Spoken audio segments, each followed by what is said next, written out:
Hello friends, कैसे हैं आप लोग। तो उम्मीद करते हैं आपकी तैयारी अच्छी चल रही होगी। तो इस वीडियो में हम करंट अफेयर ट्यूटोरियल वार्षिकांक 2020 का प्रैक्टिस सेट का छठा सेट के 50 एमसीक्यू क्वेश्चंस को देखेंगे, जो कि आपका स्टेट पीसीएस बीपीएससी हो गया, यूपी पीसीएस हो गया, दरोगा यूपी बिहार का निकला हुआ है। इनके अलावा रेलवे के लिए भी बहुत ही महत्वपूर्ण होगा।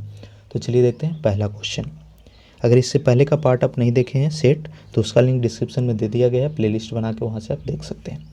चलिए पहला है, 15 सितंबर 2020 को प्रधानमंत्री नरेंद्र मोदी ने वीडियो कॉन्फ्रेंसिंग के जरिए जलापूर्ति एवं सीवरेज से जुड़ी 7 परियोजनाओं की शुरुआत किस राज्य में की है।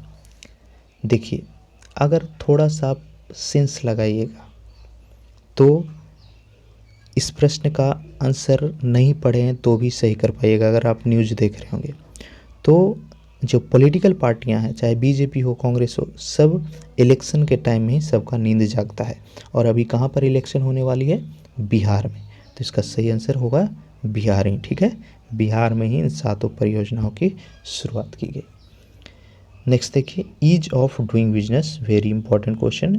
ठीक है, ईज ऑफ डूइंग बिजनेस के तहत राज्यों की रैंकिंग में प्रथम स्थान, तो ये जो है आंध्र प्रदेश को दिया गया है।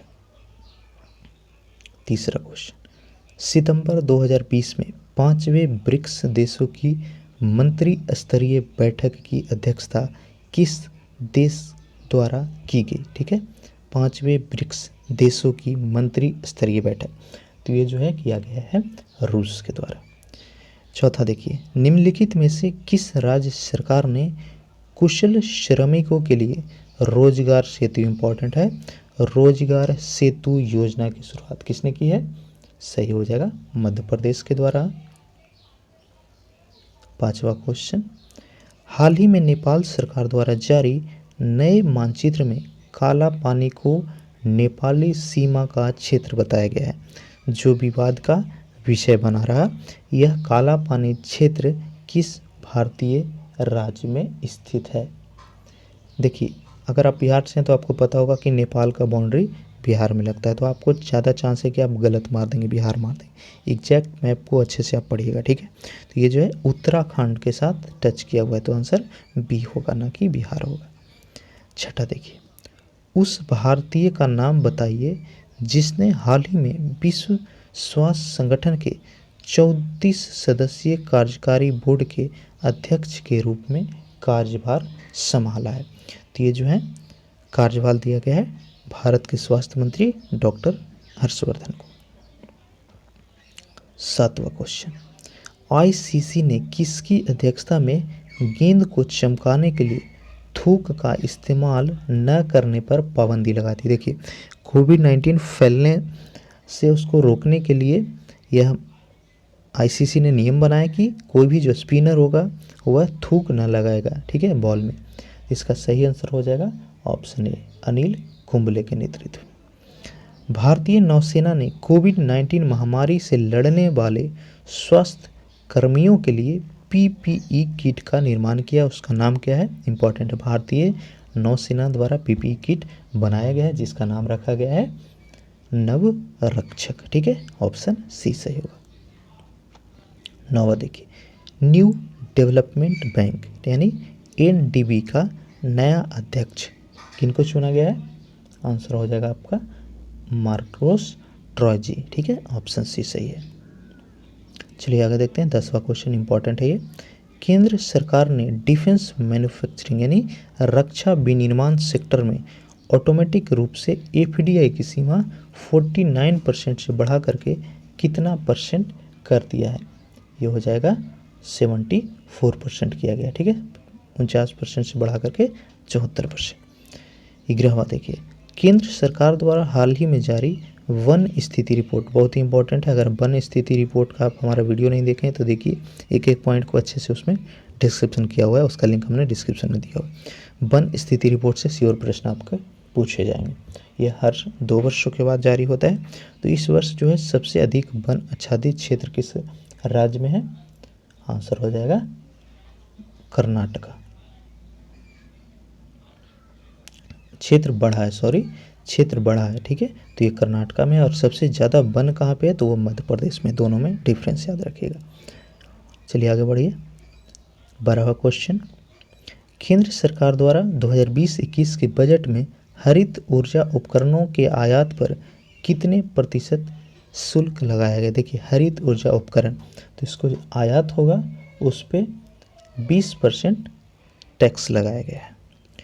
आर्थिक सर्वेक्षण 2020 के अनुसार वित्तीय वर्ष 2019-20 के लिए भारत की विकास दर, खैर छोड़िए इसको, विकास दर तो आप देख ही रहे हैं, पिछले क्वार्टर का -23.9% गया है। तो यहाँ से प्रश्न पूछने के चांस कम है, लेकिन अगर पूछता है कि आर्थिक सर्वेक्षण के अनुसार कितना लक्ष्य रखा गया था, तो ये हो जाएगा आपका 5%, ठीक है। लेकिन अभी निगेटिव से पॉजिटिव कब होगा पता नहीं। चलिए आगे देखिए 14वां क्वेश्चन, बजट 2020-21 के अनुसार 5 लाख तक की आय पर कितना टैक्स देना होगा। 5 लाख की इनकम तक, तो ये जो टैक्स सीमा है वह कर दी गई है 0%, ठीक है। 5 लाख तक कोई भी टैक्स नहीं देना होगा। 15वां, भारत के किस शहर में आदिवासी संग्रहालय खोला जाएगा। इंपॉर्टेंट क्वेश्चन, भारत के किस शहर में आदिवासी संग्रहालय खोला जाएगा, तो ये होगा रांची, ऑप्शन बी। 16वां क्वेश्चन देखिए, कौन सा संगठन वर्ष 2020 को नर्स और मिडवाइफ के रूप में मना रहा है। बहुत ही इंपॉर्टेंट है, वर्ष 2020 को नर्स और मिडवाइफ के रूप में मनाया जा रहा है WHO के द्वारा, विश्व स्वास्थ्य संगठन के द्वारा।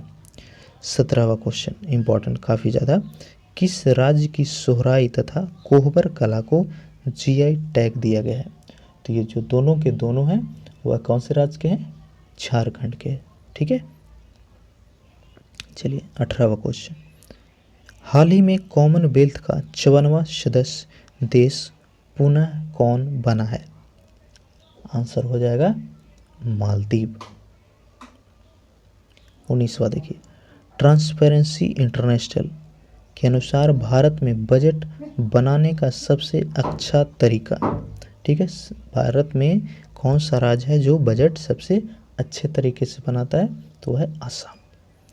20वां देखिए, किस राज्य सरकार ने हाल ही में सरकारी नौकरियों में राष्ट्रीय एवं अंतर्राष्ट्रीय पदक विजेता खिलाड़ियों को 5% आरक्षण देने का निर्णय लिया है। यह हो जाएगा मध्य प्रदेश सरकार के द्वारा। 21वां देखिए, महिला यात्रियों की सुरक्षा को देखते हुए किस राज्य सरकार ने एक विशेष बस सेवा सी शटल की शुरुआत की। इंपॉर्टेंट है, सी शटल की शुरुआत काफ़ी पहले से है, लेकिन अभी करंट अफेयर में आया है। तो ये तेलंगाना में चलती है, जो कि महिलाओं के लिए फ्री और सिर्फ उसमें महिला ही जा सकती है। 22वां देखिए, किस देश के राष्ट्रपति गणतंत्र दिवस 2020 पर मुख्य अतिथि थे। तो ये हो जाएगा ब्राज़ील। 23वां क्वेश्चन, T20 अंतर्राष्ट्रीय में किस भारतीय गेंदबाज ने पहली बार हैट्रिक लिया। दीपक चहर। प्रति वर्ष किस तिथि को राष्ट्रीय एकता दिवस के रूप में मनाया जाता है। इंपॉर्टेंट है, तो राष्ट्रीय एकता दिवस में के रूप में जो भारत के लौह पुरुष सरदार वल्लभ भाई पटेल हैं, तो उनके जन्म दिवस को मनाया जाता है। कब, 31 अक्टूबर को। 25वां देखिए, हाल ही में किस राज्य सरकार ने यह निर्णय लिया कि 2 बच्चों से अधिक वाले लोगों को सरकारी नौकरियां नहीं दी जाएगी। जनसंख्या कंट्रोल के लिए यह निर्णय लिया गया है। आंसर हो जाएगा आसाम गवर्नमेंट के द्वारा।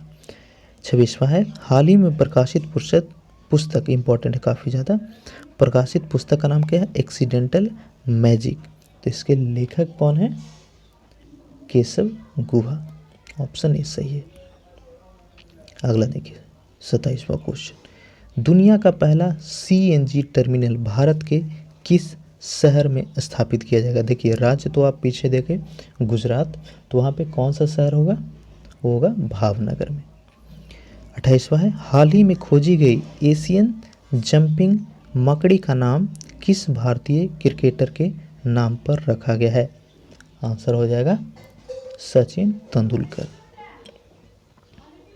देखिए 29वां क्वेश्चन, सुरंगा बावड़ को, ठीक है, कौन सा, सुरंगा बावड़ी को वर्ष 2020 के विश्व स्मारक निगरानी सूची में शामिल किया गया है। तो इसका संबंध किस राज्य से, सुरंगा बावड़ी, तो ये जो है कहाँ पर स्थित है, कर्नाटका में स्थित है। नेक्स्ट देखिए, भारतीय रेलवे की घोषणा के अनुसार किस देश के साथ पहली बौद्ध सर्किट ट्रेन चलाई जाएगी, आंसर हो जाएगा नेपाल।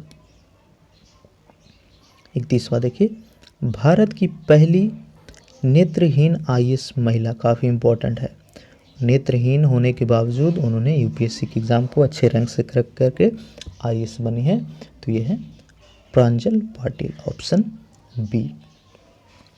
आदिवासी महिलाओं को डिजिटल रूप से प्रशिक्षित करने के लिए किस सोशल मीडिया संस्था ने डिजिटल बेटी अभियान की शुरुआत की है, इंपॉर्टेंट है, डिजिटल बेटी अभियान की शुरुआत किया गया है फेसबुक के द्वारा। 33वां देखिए, विश्व का पहला अनुसंधान आधारित आर्टिफिशियल इंटेलिजेंस विश्वविद्यालय किस देश में निर्मित की जाएगी, ये होगा संयुक्त अरब अमीरात, यूएई में। 34वां क्वेश्चन, जल संरक्षण सुनिश्चित करने हेतु जल नीति लागू करने वाला देश का पहला राज्य, ये बना है मेघालय। भारत किस देश के साथ तुर्गा पनबिजली परियोजना पर समझौता किया है, इंपॉर्टेंट है, तुर्गा पनबिजली परियोजना, तो इसका जो समझौता हुआ है वह जापान के साथ किया गया है। 36वां देखिए, शीतकालीन ओलंपिक 2026 की मेजबानी किस देश के द्वारा की जाएगी, कौन सा ओलंपिक, शीतकालीन ओलंपिक 2026, तो इसका जो आयोजन है वह किया जाएगा इटली के द्वारा। निम्नलिखित जीआई टैग प्राप्त करने वाले वस्तु में कौन सा सही सुमेलित नहीं है, बहुत ही इंपॉर्टेंट है, जीआई टैग से भी काफ़ी बार प्रश्न पूछे जाते हैं। तो पहला देखिए, इरोड हल्दी उड़ीसा का, ये तो गलत है, इरोड हल्दी उड़ीसा का नहीं। मयूर गुड़ केरला, सिलाव खाजा बिहार और पंचमृतम प्रसाद तमिलनाडु का है, ठीक है। इरोड हल्दी कहाँ है आप कमेंट में बताइए, या नहीं आता है तो आप कमेंट कीजिए, मैं आपको रिप्लाई में बताऊंगा इसका आंसर। इरोड हल्दी कहाँ का है, जिसको जीआई टैग मिला हुआ है, आपको कमेंट में बताना है। चलिए आगे बढ़ते हैं। 38वां क्वेश्चन, 2019 में दक्षिणी ध्रुव पर पहुंचने वाली पहली महिला आईपीएस अधिकारी कौन बनी है, आंसर होगा अपर्णा कुमार। नेक्स्ट देखिए, नई गठित कैबिनेट मंत्री में मानव संसाधन विकास मंत्री निम्नलिखित में से किनको बनाया गया है, तो यह है रमेश पोखरियाल। 40वां देखिए, ओलंपिक पदक विजेता बलवीर सिंह दोसांझ जिनका हाल ही में निधन हो गया, उनका संबंध किस खेल से था, ये हॉकी से संबंधित है, यानी हॉकी के खिलाड़ी थे। 41वां देखिए, आर्कटिक क्षेत्र में जलवायु परिवर्तन के अध्ययन के लिए किस देश द्वारा मोसियाक मिशन, ठीक है, मोसैक मिशन की शुरुआत की गई, शुभारंभ की गई, तो ये हो जाएगा जर्मनी सरकार के द्वारा। 42वां देखिए, हाल ही में चर्चित सीडीएस, तो सीडीएस का जो फुल फॉर्म है वो क्या है, चीफ ऑफ डिफेंस स्टाफ, ठीक है। तो ये जो है भारत के तीनों सेनाओं, थल जल और वायु, तीनों सेनाओं में कम्युनिकेट करने के लिए इसका गठन किया गया है, ठीक है, सीडीएस। अभी सीडीएस चीफ कौन है, जनरल बिपिन रावत। 43वां देखिए, किस महिला अंतरिक्ष यात्री ने सबसे लंबे समय तक अंतरिक्ष में होने का रिकॉर्ड किया है, काफ़ी ही इम्पोर्टेंट है, ठीक है। तो उनका नाम क्या है, जो कि सबसे लंबे समय तक अंतरिक्ष में रही, क्रिस्टीना कोच।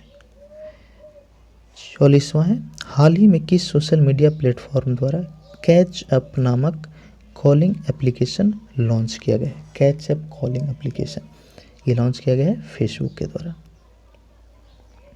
45वां देखिए, चंबा सुरंग, ठीक है, 45वां क्या है, चंबा सुरंग जिसे 4 धाम परियोजना के तहत हाल ही में निर्मित किया गया, वह किस राज्य में स्थित है, आंसर होगा उत्तराखंड।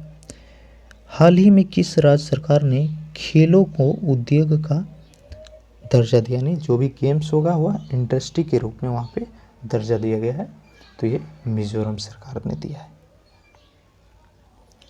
नेक्स्ट देखिए 47वां क्वेश्चन, अंतर्राष्ट्रीय जैव विविधता 2020 का थीम यानी विषय क्या था? था our solutions are in the nature. क्या? Our solutions are in the nature. 48वां देखिए, आदिवासी क्षेत्रों में गर्भवती ग्रामीण महिलाओं को सुरक्षित प्रसव हेतु किस राज्य ने दीदी वाहन सेवा की शुरुआत की? इंपॉर्टेंट है, दीदी वाहन सेवा, तो इसकी शुरुआत मध्य प्रदेश सरकार के द्वारा किया गया। 49वां देखिए, हाल ही में इजराइल के प्रधानमंत्री बेंजामिन नेतन्याहू ने लगातार कितनी बार प्रधानमंत्री की शपथ ली है? तो ये 5वीं बार उन्होंने लगातार इस बार प्रधानमंत्री के पद पर शपथ ग्रहण ली। नेक्स्ट देखिए, केंद्रीय मंत्रिमंडल की नियुक्ति समिति ने किसे नाबार्ड का नया अध्यक्ष? तो नाबार्ड के नए अध्यक्ष जो है वह बनाए गए गोविंदा रोजुलू चिंटाला। ठीक है, तो उम्मीद करते हैं आपके लिए सेट इंपॉर्टेंट रहा होगा। कितना आपका सही हुआ कमेंट में बताइएगा। अगर अब तक नए चैनल पे तो सब्सक्राइब कर लीजिए और नोटिफिकेशन को ऑन कीजिए ताकि बाकी के सेट का नोटिफिकेशन आपको मिल जाए। पीडीएफ चाहिए तो फिर से बता रहा हूँ, हमारा टेलीग्राम चैनल शिक्षा सेंटर, इस लोगो वाले को सर्च करके ज्वाइन कीजिए। वीडियो अच्छा लगा हो तो लाइक कीजिएगा और अपने दोस्तों के साथ इसका लिंक को कॉपी करके ज़्यादा से ज़्यादा शेयर कीजिए। Thank you.